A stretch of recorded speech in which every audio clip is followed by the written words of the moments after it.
ಯಾರ ಶಕ್ತಿ ದೊಡ್ಡದು? ಬಂಜೇತನಕ್ಕೆ ಅಂಜೂರ, ಜೀರ್ಣ ಶಕ್ತಿಗೆ ಖರ್ಜೂರ, ನೇರಳೆ ತಡೆಯುವುದು ಕ್ಯಾನ್ಸರ, ಮೂಳೆ ವೃದ್ಧಿಗೆ ಪನ್ನೀರ.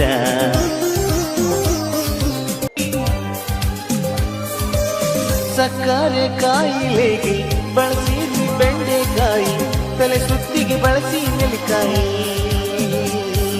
ಮಂಡಿ ನೋವಿಗೆ ಮೇಕೆ ಹಾಲು, ನಿದ್ದೆಯು ಬರಲು ಕಬ್ಬಿನಾಲು,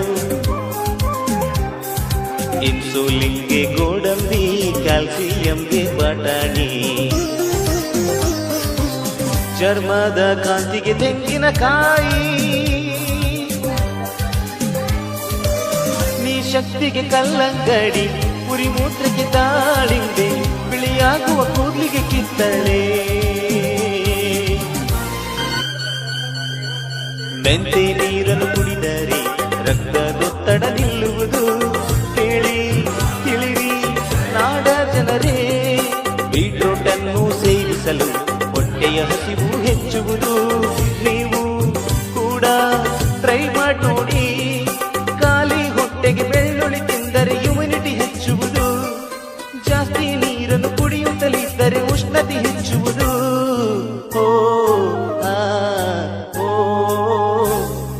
ಪೈನಾಪಲ್ ಸೇವಿಸಿರಿ, ಅರಿಶಿಣ ಕಾಮಲೆ ಓಡಿಸಿರಿ, ತುಳಸಿ ಎಲೆಯ ಜಿಗಿರಿ, ಎದೆ ಉರಿಯನ್ನ ತೊಲಗಿಸಿರಿ, ಬೇವಿನ ಸೊಪ್ಪನ್ನು ಸೇವಿಸಿರಿ, ಸೋಂಕು ತಡೆಯುವ ಸಲುವಾಗಿ, ವೆನೆಗರ್ ನಿಂದ ಅಲರ್ಜಿ ದೂರ, ಸಿಹಿ ಆಲೂಗಡ್ಡೆಯಿಂದ ಕಣ್ಣಿನ ಕಾಂತಿ ಹೆಚ್ಚುವುದು. ಮೋಡ ತಲೆಗೆ ಮೀನಿನ ಎಣ್ಣೆ, ರಕ್ತ ಹೆಪ್ಪುಗಟ್ಟುವಿಕೆಗೆ ಬಳೆಹಣ್ಣು ಸೇವಿಸಿರಿ, ಮಕ್ಕಳಿಗೆಲ್ಲ ಮೊಟ್ಟೆ ಕೊಟ್ಟು ಬೆಳವಣಿಗೆ ನೋಡಿರಿ.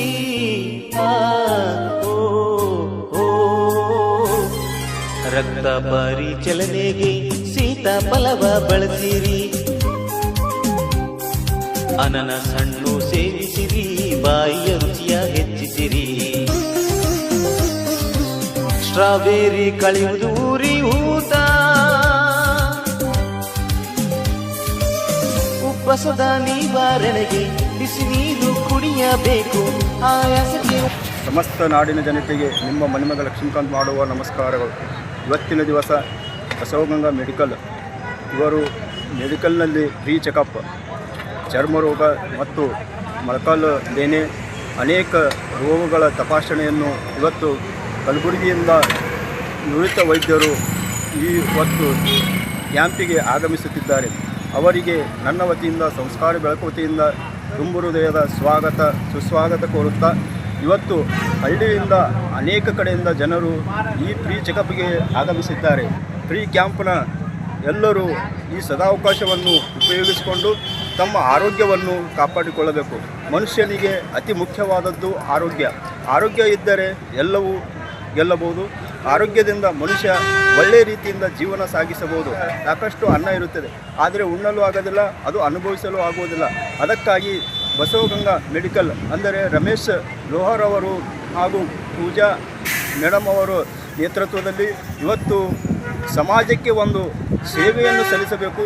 ಸಮಾಜದಲ್ಲಿ ಅನೇಕ ಜನ ರೋಗದಿಂದ ಬಳಲುತ್ತಿದ್ದಾರೆ, ಅವರನ್ನು ರೋಗದಿಂದ ಮುಕ್ತಗೊಳಿಸಬೇಕಂತ ಹೇಳಿ ಇವರು ಇವತ್ತಿನ ಕ್ಯಾಂಪನ್ನು ಅರೇಂಜ್ ಮಾಡಿದ್ದಾರೆ.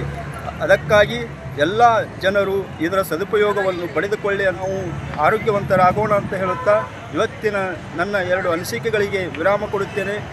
ಧನ್ಯವಾದ.